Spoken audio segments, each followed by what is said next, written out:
The first rays of morning light peeked through the thin curtains of the small apartment in Chengdu.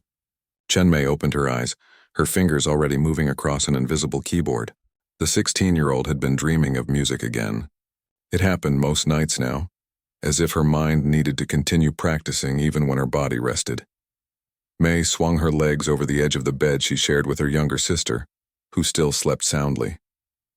The apartment was quiet except for the distant sounds of the city waking up, street vendors calling out their morning specials, the hum of early traffic and neighbors greeting each other in the hallway. In the corner of their modest living room stood an old upright piano. It wasn't fancy or new, but to Mei it was the most beautiful thing her family owned. Her father had bought it second-hand when Mei was just 6 years old.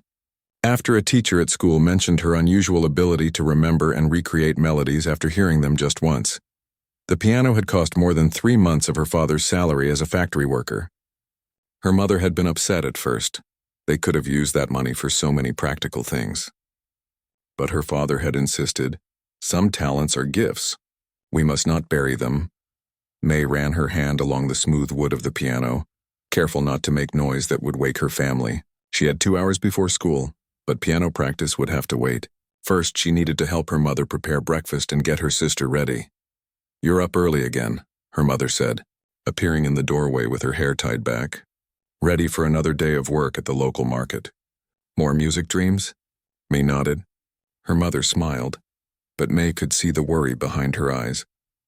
In 2 months, Mei would graduate from high school, and then what? Her parents had sacrificed for years to pay for her piano lessons, cutting corners on everything else. Yet despite her talent, Mei had never won any significant competitions or received scholarship offers from music schools. "Teacher Liu is coming at 4 today," her mother reminded her, referring to the piano instructor who had been teaching Mei for nearly 10 years now. "Don't be late." Teacher Liu was a stern woman in her 60s who had once performed with a provincial orchestra before arthritis curled her fingers and ended her performing career. She pushed Mei hard, always assigning complex classical pieces that required hours of practice to master. "I won't be late," Mei promised, though a familiar knot formed in her stomach. Last week's lesson hadn't gone well. She had struggled with a Chopin piece, her fingers freezing up during the most difficult passages. After helping with breakfast and seeing her sister off to school, Mei allowed herself 15 minutes at the piano before leaving for her own classes. She didn't open the folder of classical music that Teacher Liu had assigned. Instead, her fingers found their way to a simple folk melody her grandmother had taught her. The tune was uncomplicated but beautiful, like a winding river or a conversation between old friends. When Mei played these simple songs, the music flowed through her naturally. Her shoulders relaxed, her breathing deepened, and something inside her opened up. It felt like speaking in her native tongue rather than struggling with a foreign language. But Teacher Liu dismissed these folk tunes as beginner pieces and sentimental fluff.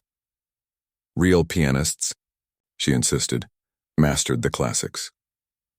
The school day passed in a blur of mathematics and literature, subjects Mei performed adequately in but never with the same natural understanding she had for music.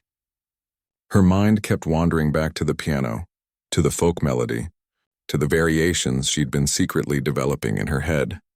When the final bell rang, Mei hurried home, hoping to practice for an hour before Teacher Liu arrived. But as she turned the corner to her apartment building, she saw the older woman already waiting at the entrance, her leather music case clutched in hand. Teacher Liu was early, never a good sign.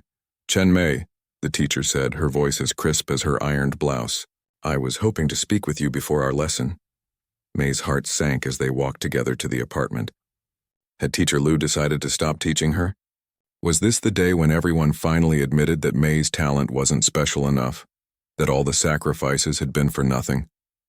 Once inside, Mei prepared tea while Teacher Liu settled at the kitchen table rather than heading straight to the piano as usual. "I've been your teacher for almost 10 years now," the older woman began, accepting the cup Mei offered.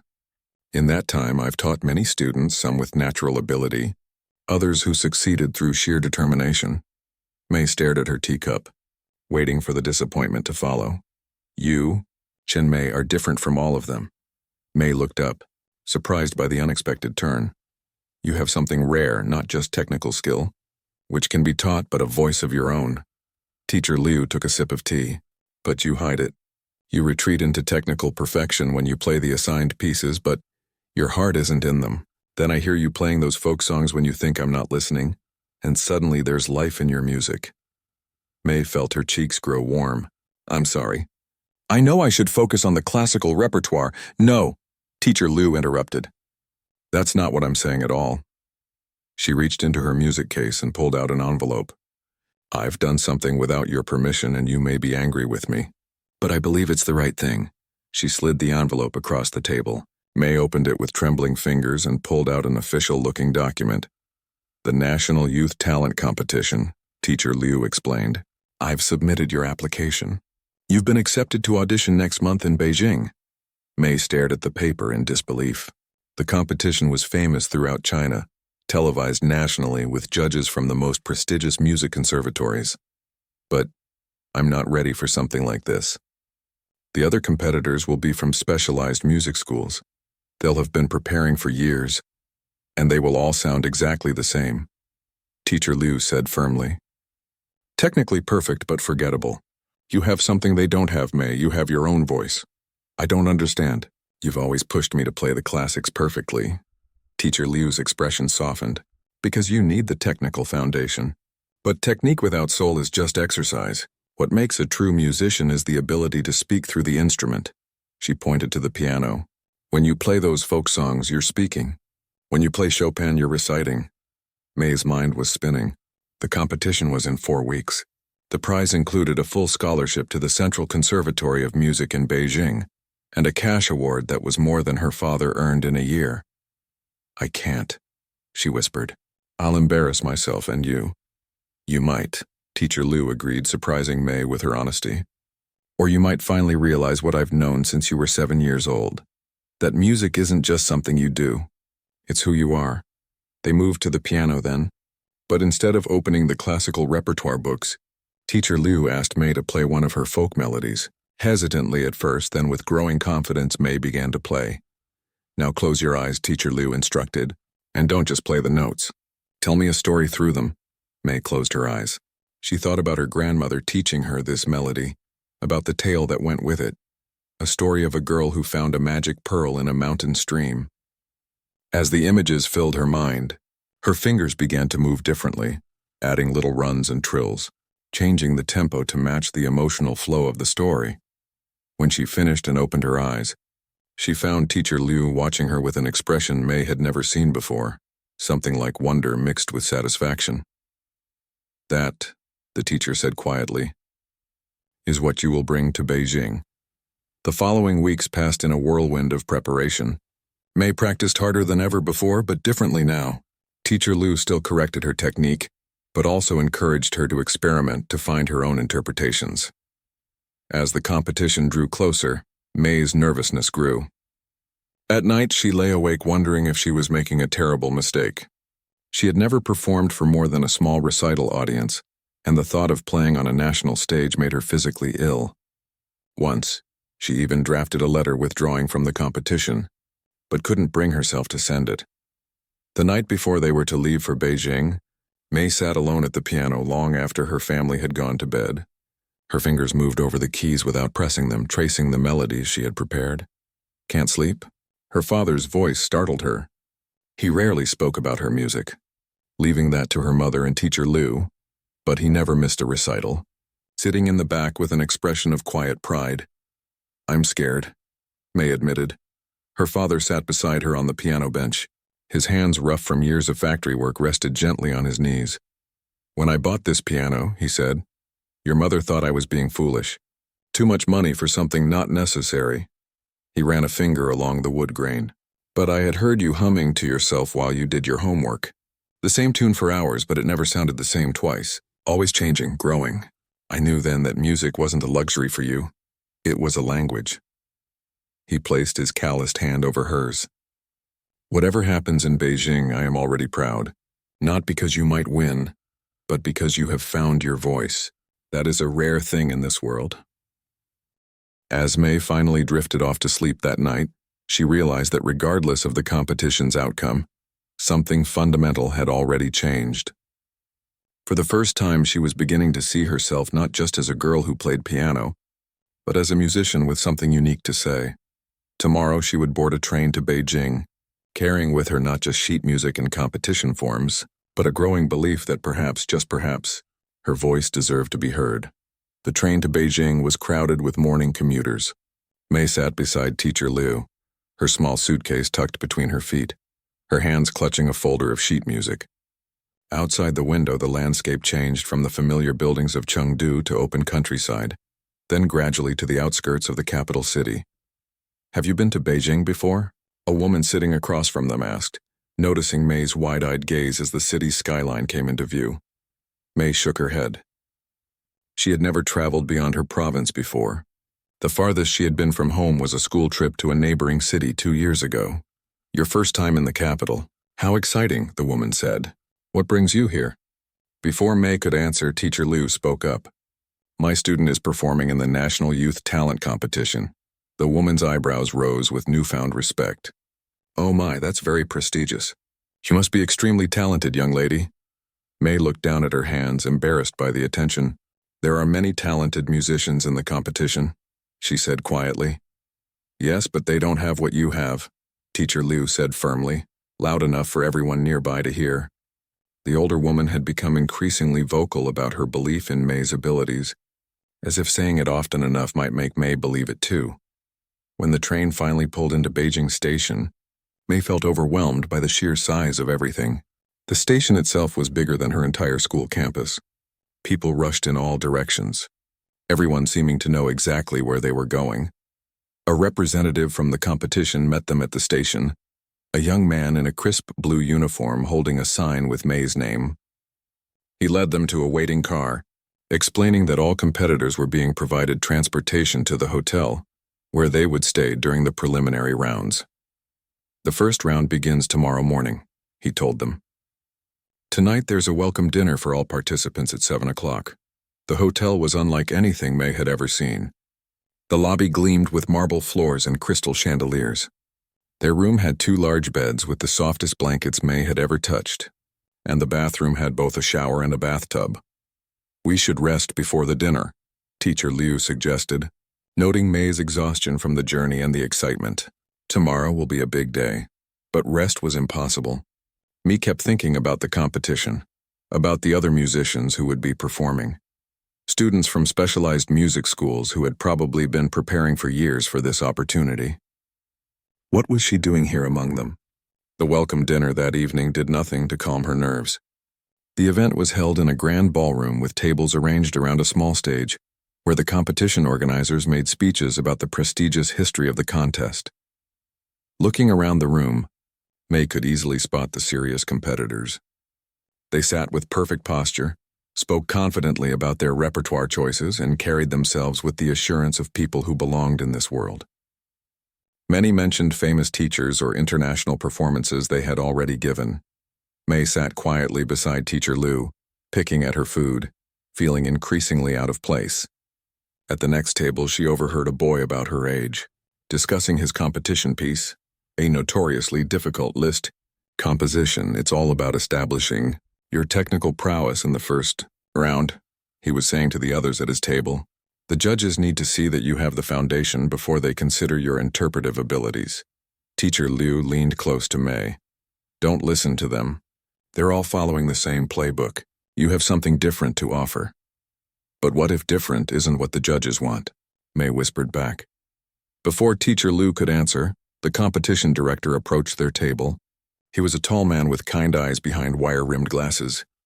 "Chen Mei?" he asked, checking his list. "You're scheduled for 10:30 tomorrow morning." "Room B, thank you," May said, her voice barely audible. The director smiled encouragingly. "First time in the competition?" May nodded. "Try to get some sleep tonight. And remember, the judges are here to discover new talent, not to criticize. They want you to succeed."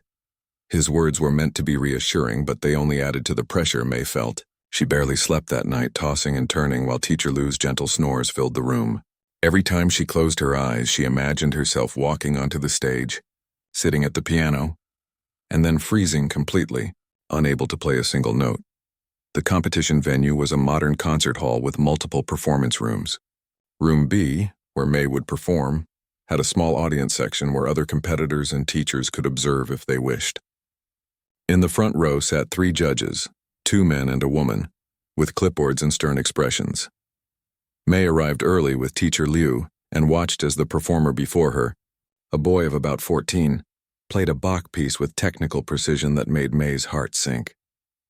He received polite applause from the small audience when he finished. Too soon, it was May's turn. Her legs felt wooden as she walked to the gleaming grand piano at the center of the stage. It was much larger and more imposing than her upright piano at home. She bowed to the judges, then sat, taking a moment to adjust the bench height. The female judge, a woman with silver hair pulled back in a tight bun, spoke first. "Chen Mei from Chengdu, correct?" "Yes," Mei said, her voice cracking slightly. "Your application states you'll be performing a traditional folk melody with variations," the judge continued, glancing at her notes with a slight frown. "That's an unusual choice for this competition."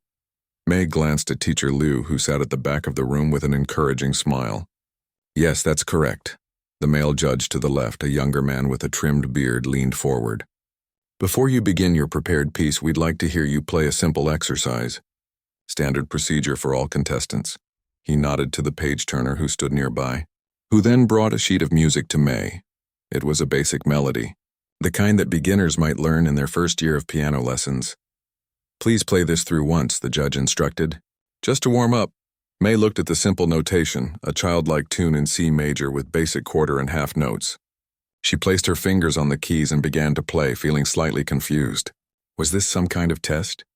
The melody was so elementary that even a beginner could master it. When she finished, the third judge, an older man with thick glasses, exchanged glances with the others. Then he spoke, his deep voice filling the room. "Thank you. Now, instead of your prepared piece, we'd like you to do something different." May's heart began to race. "Different?" "Yes. We'd like you to take this simple melody you just played and transform it. Create something new from it, right now on the spot. Show us what you can do with this basic theme." The room fell silent. May stared at the judges in disbelief. They weren't going to let her play her prepared piece, the folk melody she had practiced for weeks. Instead, they wanted her to improvise based on this simple tune she had just seen for the first time. She looked desperately toward teacher Liu, who appeared as surprised as May felt. This wasn't standard procedure. This was an impossible challenge. "You have 5 minutes to prepare," the female judge said, checking her watch. "You can use the practice room next door if you wish." May rose from the bench, her legs trembling. She felt like she might be sick. As she walked off the stage toward the small practice room, she passed another competitor waiting his turn, a tall boy who smirked at her confusion. "They only do that when they think someone doesn't belong," he whispered as she passed. "It's their way of filtering out the amateurs quickly." In the tiny practice room, May sat at an upright piano similar to her own at home. She placed the simple melody on the music stand and stared at it through tears that threatened to fall. She had 5 minutes to create something from nothing, or she would be eliminated from the competition before she'd even had a chance to show what she could really do. She placed her fingers on the keys, playing the simple tune again. C-E-G-E-C, up and down like a child's first lesson. What could she possibly do with this? In her panic, May's mind went blank. Then, slowly, she remembered something teacher Liu had said during their last lesson. Music isn't just something you do. It's who you are. Who was she? A girl from a small apartment in Chengdu, a daughter of hard-working parents who had sacrificed for her dream. A pianist who found her truest voice not in classical masterpieces, but in the folk melodies of her childhood. Her fingers began to move over the keys again, playing that simple tune, but this time she didn't stop. She continued, adding a left-hand pattern that echoed a folk rhythm her grandmother used to tap on the table when telling stories. Then she shifted the melody to a minor key, giving it a hint of melancholy that reminded her of rainy days watching droplets race down her bedroom window. The 5 minutes passed in a blur of exploration. When a staff member knocked on the door to tell her time was up, May realized she hadn't created a finished piece, just fragments, ideas, beginnings. But it was too late now. She walked back to the performance hall, her heart pounding so hard she could feel it in her throat. The audience seemed to have grown while she was gone. More competitors had come in to watch this unusual challenge. Teacher Liu sat straighter in her chair, her hands clasped tightly in her lap. As May took her place at the piano again, the bearded judge spoke. "You may begin whenever you're ready. Take the melody wherever you wish." May closed her eyes for a moment, gathering herself. She had no prepared piece to fall back on, no practiced fingerings to rely on. All she had was herself and whatever music lived inside her. She placed her fingers on the keys and began to play the simple tune one more time, not knowing where it would lead but ready to find out. The spotlight felt hot on May's skin as she sat at the grand piano. The judge's eyes were fixed on her, their expressions unreadable. In the audience, she could feel Teacher Liu's hopeful gaze and the curious stares of the other competitors. Some looked sympathetic, others smug. All were waiting to see what this ordinary girl from Chengdu would do with this extraordinary challenge. May took a deep breath and began to play the simple melody once more. C-E-G-E-C, childlike and uncomplicated. She played it exactly as written on the sheet, letting the pure, unadorned notes fill the room. Then, instead of stopping, she played it again. This time she added a gentle left-hand pattern, simple chords that gave the melody a foundation. She could feel the judges shifting in their seats, perhaps wondering if this was all she had to offer, just basic accompaniment to a basic tune. The female judge wrote something on her clipboard, her pen scratching audibly in the quiet room. The bearded judge tilted his head slightly, waiting. The third judge's expression remained stone-like behind his thick glasses. May's heart raced. This wasn't working. She wasn't showing them anything they hadn't seen countless times before. She was playing it safe, and safe wasn't going to be enough. She closed her eyes for a moment, shutting out the judges, the audience, the pressure. In the darkness behind her eyelids, she thought of home, of her father's hands on the piano the night before she left, of her mother's worried smiles, of her sister's sleepy breathing beside her in their shared bed. She thought of her grandmother teaching her folk songs while they prepared dumplings together. When she opened her eyes again, something had shifted inside her. If she was going to fail, she would fail being true to herself. Not as a pale imitation of the classical performers these judges were used to hearing. She began the melody a third time, but now she transposed it to a minor key, giving it a wistful, yearning quality. Her left hand created a rhythmic pattern that echoed the sound of rain on the tin roof of her grandmother's village home. As the simple tune transformed, she began to weave in elements of a folk song her grandmother had taught her, a song about a girl searching for a lost pearl. The melody grew more complex with each passing moment. May's fingers moved across the keys with increasing confidence, no longer following any sheet music but following the map of her own heart. She incorporated techniques from her classical training, arpeggios that rippled like water, staccato notes that danced like fireflies, but always in service of the emotion she was trying to convey. She thought about her journey to this moment, the years of practice in the early mornings before school and late evenings after homework, the way her shoulders would ache after hours at the piano, the flutter of nerves before each recital, the pride in her father's eyes when he watched her play. All of these memories found their way into the music.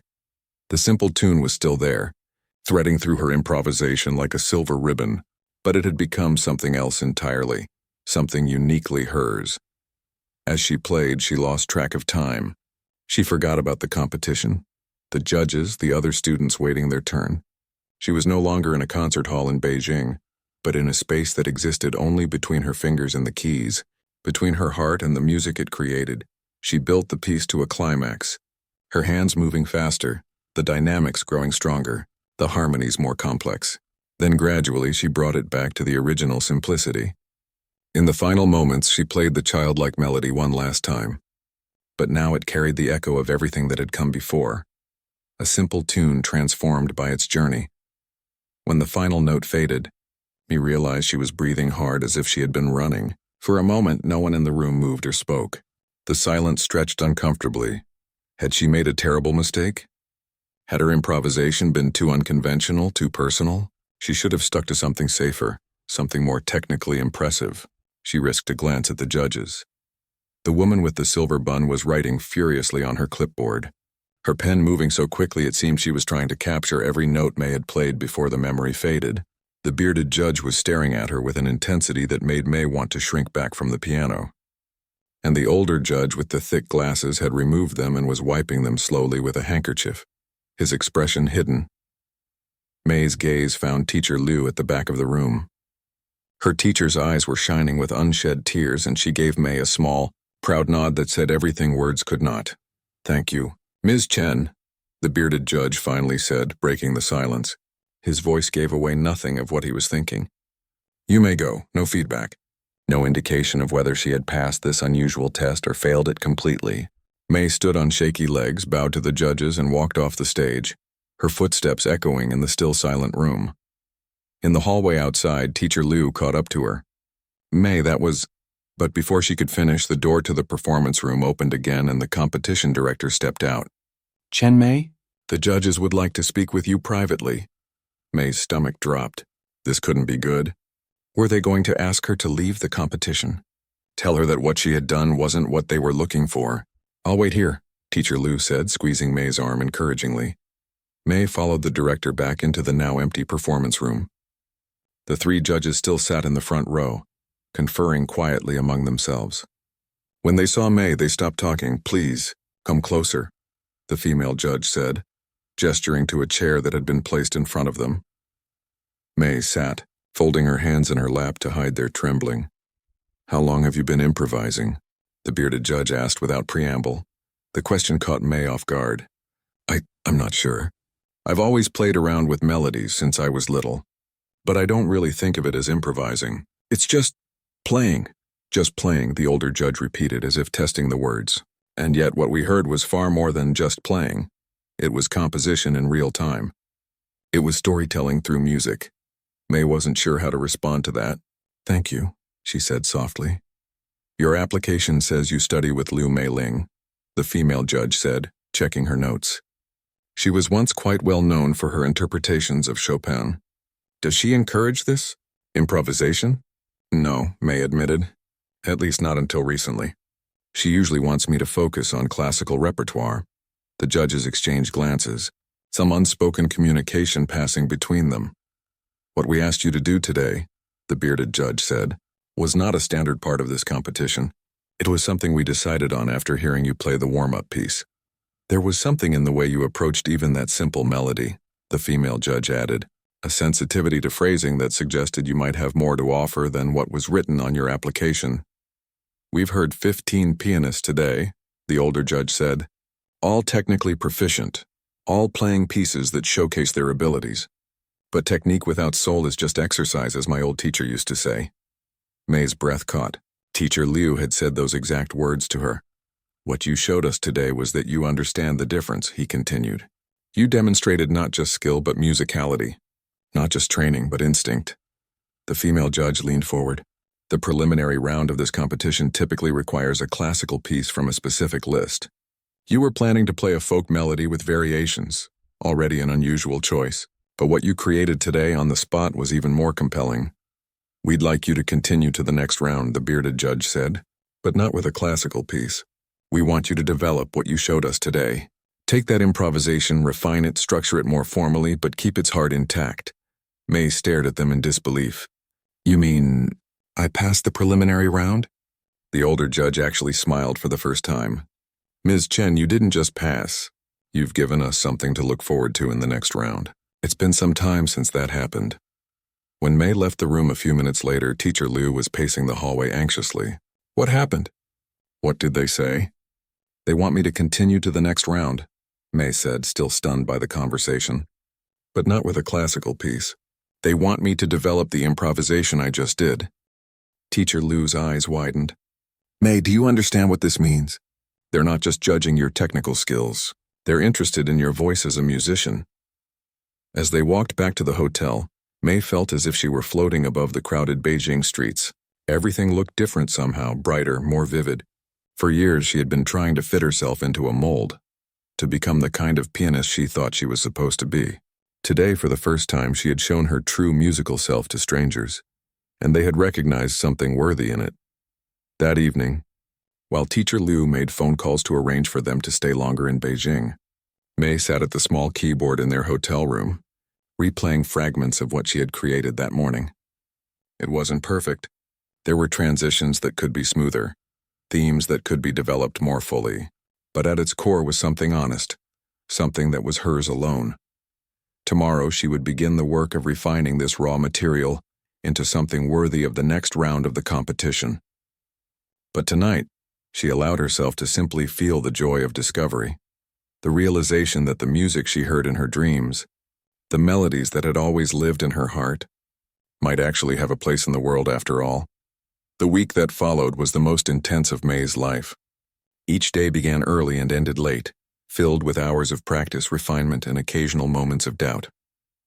The hotel had given her access to a small practice room in the basement, where she worked tirelessly to develop her improvisation into a polished piece. Teacher Liu divided her time between offering technical advice and simply listening. "This is your creation," she reminded May. "I'm just here to help you bring it fully to life." News had spread among the other competitors about May's unusual preliminary round. In the hotel dining room, she noticed their curious glances and whispered conversations. Some seemed dismissive, others intrigued. A few even approached her. "Is it true they asked you to improvise on the spot?" asked a girl with long braids who played the violin. When May nodded, the girl shook her head in amazement. "They've never done that before. Not in the 5 years I've been competing. A boy who played cello was more direct. They're just trying to make the competition seem more interesting for the television broadcast. The winners will still be the ones with the best classical technique." His words carried both reassurance and dismissal, as if her unusual challenge had been merely for entertainment value.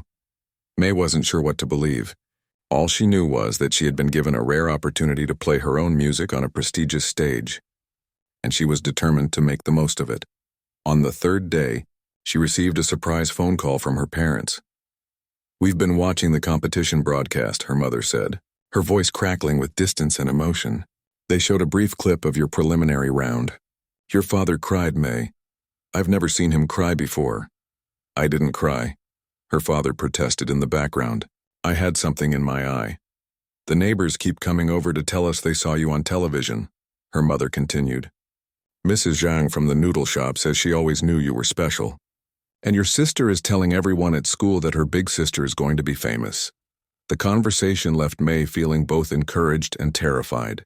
People back home were watching, expecting. The pressure was mounting. By the 5th day, her piece had taken solid form. What had begun as an improvisation was now a structured composition with distinct sections, recurring themes, and a clear emotional arc. It still contained the simple melody the judges had given her, but now transformed through variations that reflected different aspects of her life and musical journey. "It's ready," Teacher Liu said after May played it through from beginning to end. "Now you just need to rest your mind and hands before the final round." But rest proved impossible. The night before her performance, May lay awake in the hotel bed, her mind racing through the notes, fingerings, and transitions of her piece. What if she forgot something crucial? What if the judges had expected something entirely different? What if all the other competitors were laughing at her behind her back for thinking she could create something worthy of this stage? When she finally drifted off near dawn, her dreams were filled with pianos with missing keys and audiences that turned their backs as she played. The main event of the final round was held in the Grand Hall of the Beijing Concert Center, a magnificent space with soaring ceilings, plush red seats, and acoustics that made even the smallest sound carry to the furthest corners. Unlike the preliminary rounds, this performance would be before a full audience and broadcast live across China. Backstage, May peeked through the curtains at the rapidly filling hall. Hundreds of people were taking their seats, including music critics, representatives from conservatories, and talent scouts. In the front row sat the same 3 judges, joined now by 2 additional adjudicators, renowned musicians whose names May had only read in textbooks. "Don't look," Teacher Liu said, gently pulling her away from the curtain. "Focus inward now. Remember why you play." May was scheduled to perform third from last, a placement that suggested the organizers considered her performance noteworthy. As she waited in the wings, listening to the other competitors, her anxiety grew. Each musician who took the stage played with flawless technique and obvious preparation. Classical pieces she recognized, Chopin, Liszt, Rachmaninoff, filled the hall with familiar brilliance. What was she doing here with her simple, folk-inspired creation? It felt suddenly childish, unsophisticated compared to these polished classical performances. 2 minutes, Ms. Chen, a stagehand whispered, touching her elbow. Teacher Liu squeezed her hand. Play from your heart, not your fear. Then May was walking onto the stage, the bright lights momentarily blinding her. The grand piano waited at the center, its lid raised like a great black wing. She bowed to the judges, then to the audience, hearing the polite applause that greeted each contestant. As she sat at the bench and adjusted its height, she noticed the small red light of the television camera trained on her. Somewhere in Chengdu, her family would be gathered around their neighbor's television set, watching with hopeful hearts. She placed her hands on the keys, took a deep breath, and began. The first notes were tentative, the simple melody in its original form, childlike and unadorned. Then, as she had practiced all week, she began its transformation. Her fingers found the keys with growing confidence as she moved into the first variation, which incorporated elements of a lullaby her mother used to sing. She felt herself relaxing into the music, letting it carry her forward. The second variation brought in faster tempos and complex harmonies that reflected the bustling energy of city life. The third drew on the folk melodies of her grandmother's village, with pentatonic scales and rhythms that evoked ancient traditions. Throughout it all, the simple melody remained, sometimes hidden beneath layers of complexity, sometimes emerging clearly like a familiar face in a crowd. It was both the foundation and the thread that held everything together. Much like the straightforward tune of her childhood had become the backbone of her musical identity. As she approached the final section, May felt a strange sense of calm descend over her. The nervousness that had plagued her backstage melted away, replaced by a deep connection to the music flowing from her fingers. This piece had become more than just an assignment for a competition. It had become her story told through sound. The final variation was the most personal. In it, she incorporated subtle references to the classical pieces Teacher Liu had assigned over the years. A hint of Chopin here, a touch of Bach there, acknowledging the technical foundation that had made this creative expression possible. But these elements were transformed through her own musical language, integrated into something that was uniquely hers. As she played the last notes, returning to the simple melody one final time, but now infused with all that had come before, May felt a sense of completion that went beyond the piece itself. Whatever happened next, she had given voice to the music that lived inside her. She had been true to herself on this grand stage. The final note faded away. May lifted her hands from the keys and exhaled softly. That's when she noticed the silence. Not the normal pause that often followed a performance, but a deep, absolute stillness that seemed to hold the entire hall in its grip. No coughing, no shuffling of programs, no whispered comments, just complete silence. May's heart sank. Had she made a terrible mistake? Had her creation failed to connect with this sophisticated audience? She should have played something traditional, something proven. She began to rise from the bench, ready to apologize and leave the stage as quickly as possible. Then she looked up and saw the audience. In the dim light beyond the stage, she could make out faces, hundreds of them, all completely still, many leaning forward in their seats. In the front row, the female judge was holding a handkerchief to her eyes. The bearded judge was staring at her with an expression of stunned appreciation, and the older judge with the thick glasses was slowly shaking his head, not in disapproval but in wonder. Before May could fully process what she was seeing, the silence broke. It began with a single person somewhere in the back of the hall, a soft, almost reverential clap. Then another joined and another. Within seconds, the applause grew, building like a wave until it filled the entire concert hall. People began to stand, first a few, then entire rows until the whole audience was on their feet. May stood frozen at the piano, unable to comprehend what was happening. The applause continued, showing no signs of stopping. Someone called out, "Bravo!" from the balcony, and others took up the cry. Through tears that had somehow formed without her noticing, May looked toward the wings where Teacher Liu stood watching. Her teacher's face was radiant with pride and joy, her hands clasped tightly together as if to contain her emotion. May bowed deeply to the audience, then to the judges, overwhelmed by the response. As she straightened, she saw the older judge press a golden button on the table before him. a signal she didn't understand until confetti suddenly rained down from above, glittering in the stage lights like falling stars. It was only as she walked off stage, legs trembling, that she heard the announcer's voice over the still thundering applause. "Ladies and gentlemen, the judges have awarded their golden buzzer, an automatic advancement to the international round. Chen Mei will represent China in the World Youth Music Competition this fall." Teacher Lu met her in the wings, embracing her tightly. "You did it," she whispered. "You showed them who you truly are." As the reality of what had just happened began to sink in, Mei realized that the silence after her performance had not been a failure at all. It had been that rarest of moments, when art touches something so deep within the human spirit that words and even immediate reaction become impossible. It was the highest compliment an audience could give, the silent acknowledgement that something extraordinary had just occurred, something that had for a moment left them speechless. Mei woke to the sound of her phone buzzing. She blinked in the unfamiliar hotel room, momentarily confused by the luxurious surroundings. Then the memories of the previous night came flooding back. The performance, the silence, the standing ovation, the golden buzzer. Her phone continued to buzz insistently. When she finally checked it, she found hundreds of notifications, messages from friends, distant relatives, former classmates, and strangers.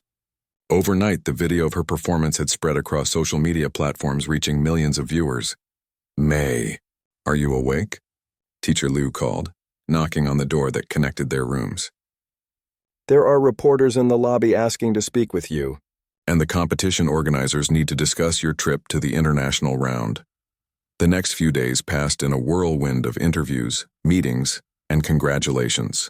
Reporters wanted to know her story, how a girl from a modest background with no formal conservatory training had created such a unique performance. Music professors analyzed her composition techniques in newspaper articles. Online discussions debated whether her approach represented the future of classical music or a departure from tradition. Through it all, Mei felt strangely detached, as if watching it happen to someone else. Only when she was finally able to call her parents did the reality begin to sink in. The whole neighborhood held a viewing party in the courtyard, her father told her, his voice thick with emotion. They brought out a television and speakers so everyone could watch. When you played, everyone was so quiet you could hear the crickets chirping. And when they announced the golden buzzer, the cheering was so loud that people from the next street came running to see what was happening. "We're so proud of you," her mother added. "Your grandmother says she always knew you had magic in your fingers. When are you coming home?" Her little sister asked after grabbing the phone. "My teacher wants you to visit my school." "Soon," Mei promised, though she wasn't entirely sure when that would be. The international competition was scheduled for 3 months later in Vienna, and there were discussions about special training programs and preparation concerts before then. On their last evening in Beijing, Teacher Lu took Mei to a quiet restaurant away from the media attention. As they ate, the older woman seemed thoughtful. "You know, when I was your age, I thought my path was clear," she said, breaking a long silence. "I would become a concert pianist, travel the world, play in the greatest halls. And for a while I did, but then life took a different turn." Mei nodded. She knew about Teacher Lu's arthritis, how it had ended her performing career prematurely.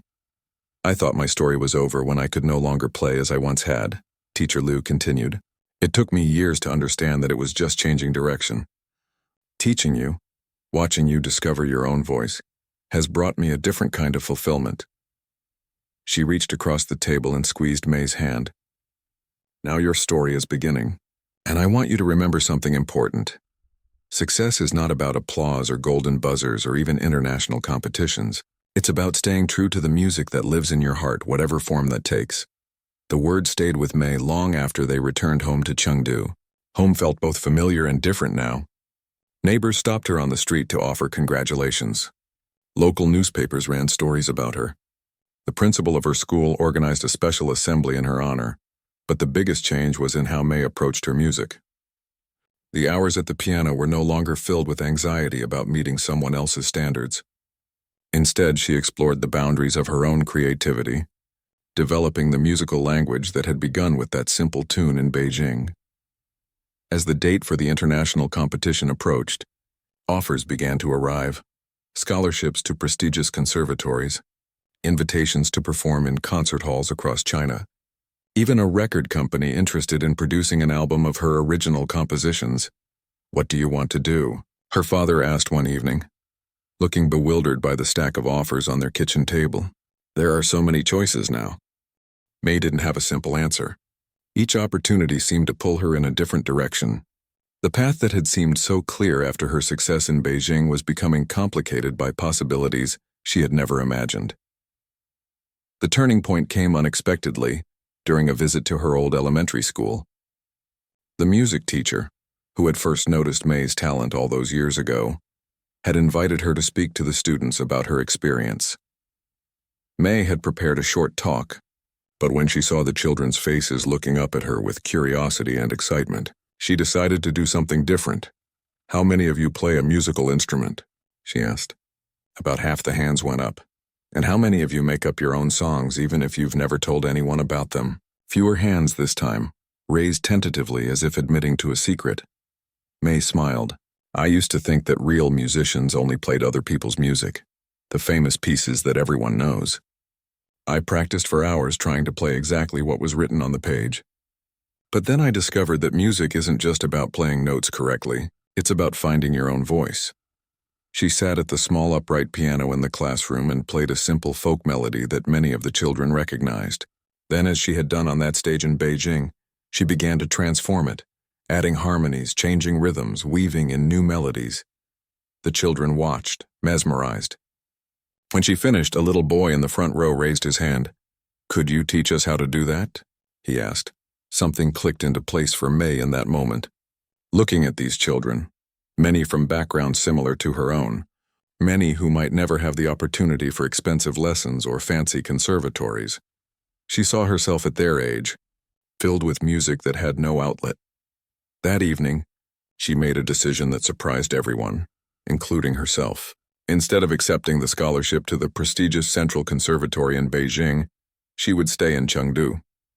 She would still participate in the international competition, still develop her own skills as a musician, but she would also start a program for children who might otherwise never have the chance to explore their musical creativity.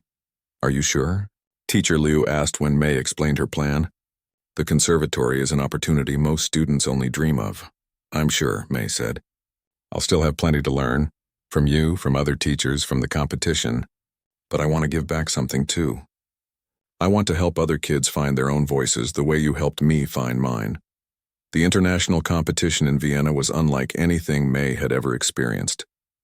The historic concert hall with its ornate decorations and perfect acoustics. The competitors from around the world, each bringing their own cultural influences and personal styles. The judges, renowned musicians whose recordings she had studied but never dreamed of meeting. May performed the same piece she had played in Beijing, but now further developed and refined. Once again, she received a standing ovation. Once again, critics praised her unique voice and creative approach. She didn't win the first prize. That went to a brilliant violinist from South Korea whose technical mastery was beyond anything May had ever heard. But she received a special award for innovation and was invited to participate in a world tour of young musicians the following year. When reporters asked if she was disappointed not to win, May surprised them with her answer. "The competition was never really about winning for me," she said. "It was about finding the courage to play my own music, my own way. And now I want to help others do the same." 3 years later, May stood in a renovated warehouse on the outskirts of Chengdu. What had once been an empty industrial space was now filled with music. A dozen pianos, various other instruments, and most importantly, children of all ages exploring sounds and creating their own compositions. The Chen Mei Music Center for Creative Expression had started small, just May and a few volunteer teachers working with a handful of students on weekends, but it had grown rapidly, attracting support from local businesses, arts organizations, and eventually a national foundation that provided scholarships for children from low-income families. May still performed regularly, both in China and internationally. Her compositions were now published and played by musicians around the world. She had even collaborated with orchestras and traditional Chinese music ensembles, creating pieces that bridged cultural and generational gaps. But her greatest pride was in her students, especially those who, like her, might have been overlooked by traditional music education systems, children who didn't fit the standard mold but who had their own unique musical voices waiting to be discovered. On this particular afternoon, she was preparing a group of young students for their first public performance, a showcase where each child would present an original composition. "I'm scared," admitted a 10-year-old girl whose piece combined elements of hip-hop with traditional Chinese melodies. "What if people don't like what I created?" May knelt beside her. "Do you remember the story I told you about my first big competition? About how they asked me to play a simple tune, and I was terrified to show them what I could really do with it?" The girl nodded. "The hardest part wasn't playing the notes," May said. "It was finding the courage to be myself when everyone expected something different. But once I did that, once I stopped trying to be like everyone else and started being truly me, that's when people really listened." She looked around at the circle of young faces. "That's what I want for all of you. Not to play music the way I do or the way anyone else does, but to find your own unique voice, because the world doesn't need more copies. It needs your original spirit." Years later, when music journalists would ask about her famous performance, the one that had launched her career and changed the course of her life, May would smile and tell them that the true magic hadn't been in the notes she played or even in the composition she created. "The magic," she would say, "was in that moment when I stopped being afraid of being different. When I realized that music isn't about technical perfection or following someone else's rules. It's about finding the courage to share your authentic voice with the world, even when you're told to play it safe."